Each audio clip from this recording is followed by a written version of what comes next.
जय भीम साथियों। 26 जनवरी 1950 को डॉक्टर अंबेडकर भाषण देते हुए कहते हैं कि माननीय राष्ट्रपति महोदय, सम्मानित सदस्यों और मेरे प्रिय देशवासियों, आज 26 जनवरी 1950 का यह पवित्र दिन, जब हमारा संविधान पूर्ण रूप से लागू हो रहा है और भारत एक स्वतंत्र गणतंत्र के रूप में अपना नवीन जन्म ले रहा है, मैं इस ऐतिहासिक अवसर पर आप सभी के समक्ष खड़ा होकर हृदय से अभिभूत हूं। यह वह दिन है जिसकी प्रतीक्षा हम सदियों से कर रहे थे। ब्रिटिश साम्राज्यवाद की जंजीरें टूट चुकी हैं और अब हम अपने भाग्य के स्वयं निर्माता बन रहे हैं। संविधान सभा में हमने लंबे विचार विमर्श के बाद एक ऐसा दस्तावेज तैयार किया है जो हमारे राष्ट्र की आत्मा को प्रतिबिंबित करता है। एक ऐसा संविधान जो स्वतंत्रता, समानता और बंधुत्व के सिद्धांतों पर आधारित है।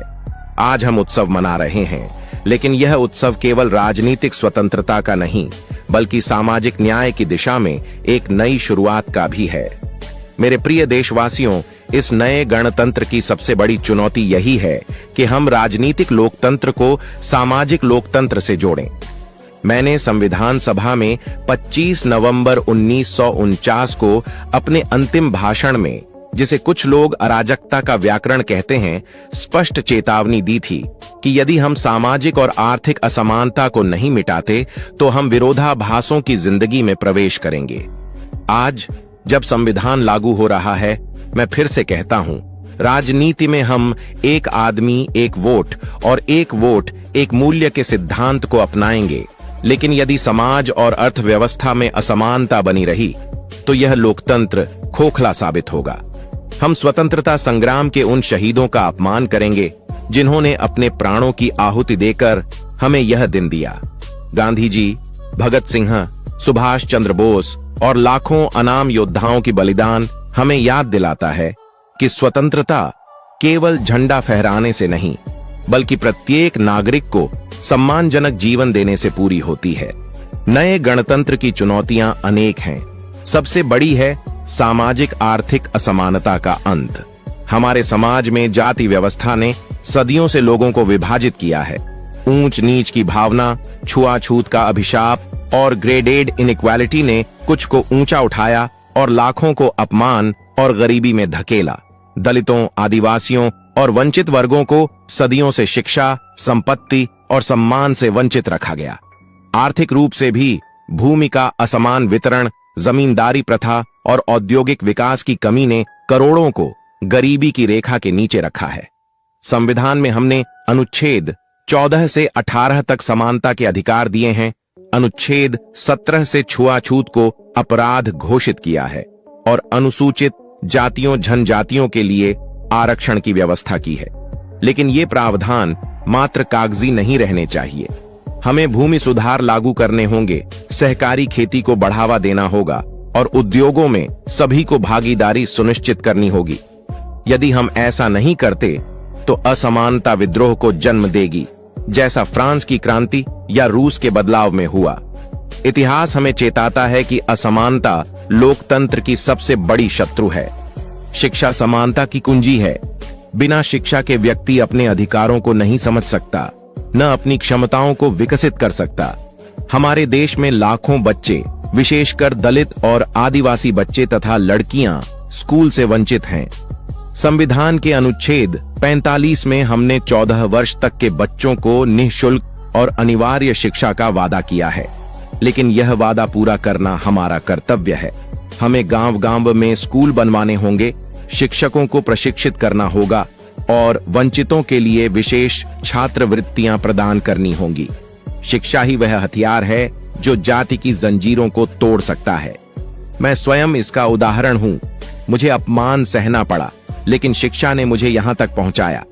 यदि हम शिक्षा में असमानता जारी रखते हैं तो हमारा गणतंत्र कभी मजबूत नहीं बनेगा। एक शिक्षित राष्ट्र ही एक समर्थ राष्ट्र होता है। दलितों और वंचितों के उत्थान पर विशेष जोर देना आवश्यक है। दलित समाज को सदियों से अछूत माना गया। उन्हें मंदिर प्रवेश से रोका गया, पानी के स्रोतों से वंचित रखा गया। संविधान में आरक्षण एक अस्थायी उपाय है ताकि वे मुख्य धारा में आ सकें। लेकिन हमें उनके लिए स्वास्थ्य, आवास और रोजगार की विशेष योजनाएं चलानी होंगी। जाति आधारित अत्याचारों के खिलाफ सख्त कानून लागू करने होंगे। दलित उत्थान राष्ट्र उत्थान है। यदि हम उन्हें पीछे छोड़ते हैं तो पूरा राष्ट्र पिछड़ जाएगा। बंधुत्व का सिद्धांत तभी साकार होगा जब हम सभी को एक परिवार का सदस्य माने। मेरे देशवासियों, राष्ट्र की एकता हमारी सबसे बड़ी शक्ति है। स्वतंत्रता संग्राम में हिंदू, मुस्लिम, सिख, ईसाई सभी एक हुए थे, लेकिन विभाजन की त्रासदी ने हमें सिखाया कि संकीर्णता कितनी विनाशकारी होती है। आज हमें फिर एकजुट होना होगा।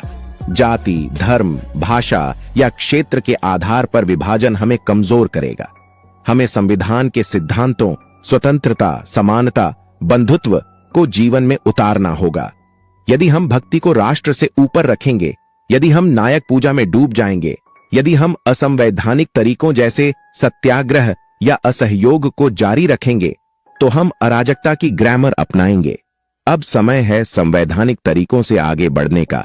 भावुक होकर मैं कहता हूं, उन शहीदों को याद कीजिए जिन्होंने जलियांवाला बाग में, चौरी चौरा में या फांसी के तख्ते पर प्राण त्यागे।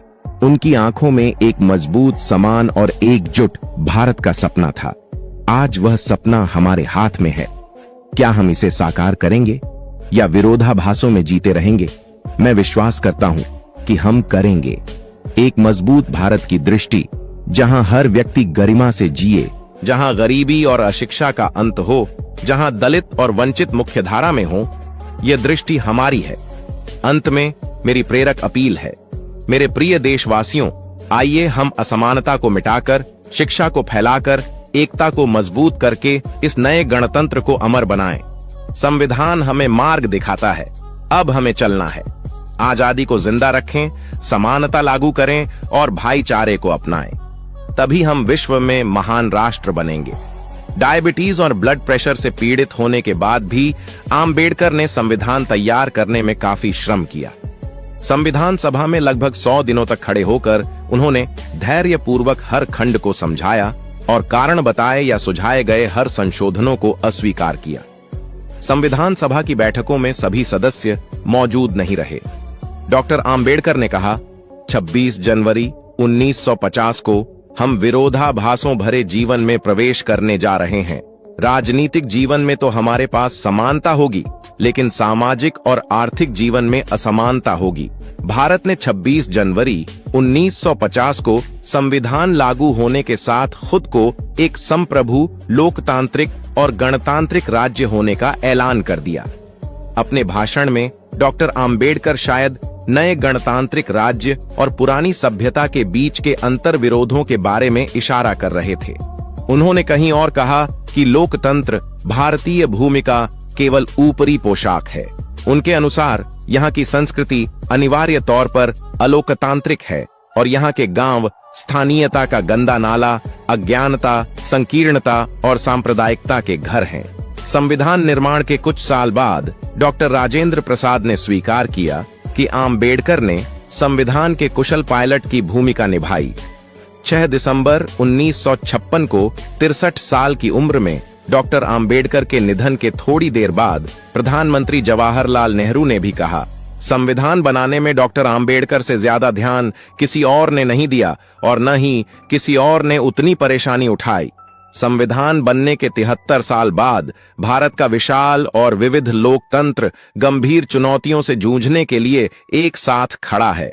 समाज में बढ़ता ध्रुवीकरण और असमानताएं देश के भविष्य को लेकर कई तरह की चिंताएं पैदा करती हैं, लेकिन ये सारी समस्याएं डॉक्टर आम्बेडकर के एक और दूरदर्शी भाषण की याद दिलाते हैं, जो उन्होंने संविधान के संशोधित मसौदे को पेश करते वक्त दिया था। उन्होंने कहा था, भारत में अल्पसंख्यकों ने बहुमत का शासन वफादारी से स्वीकार किया है। अब ये बहुसंख्यकों पर निर्भर करता है कि वे अल्पसंख्यकों के खिलाफ भेदभाव न करने का अपना कर्तव्य निभाएं। गया हमारा ये वीडियो कैसा लगा, आप हमें कमेंट करके जरूर बताएं। दोस्तों, आज की वीडियो में बस इतना ही। इस चैनल पर मैं सिर्फ बाबा साहब के जीवन से जुड़ी छोटी बड़ी सभी जानकारी लेकर आता रहता हूं। यदि आप बाबा साहब को पसंद करते हो और इनके बारे में और अधिक जान